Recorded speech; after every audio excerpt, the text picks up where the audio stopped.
Апа, мен спорт менен машыккым келет.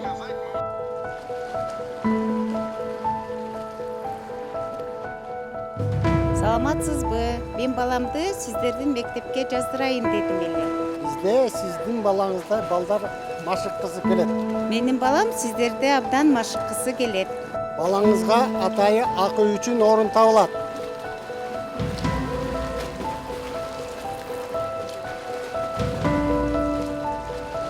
Балам, бул мектепке сени жаздырганга болбойт окшойт.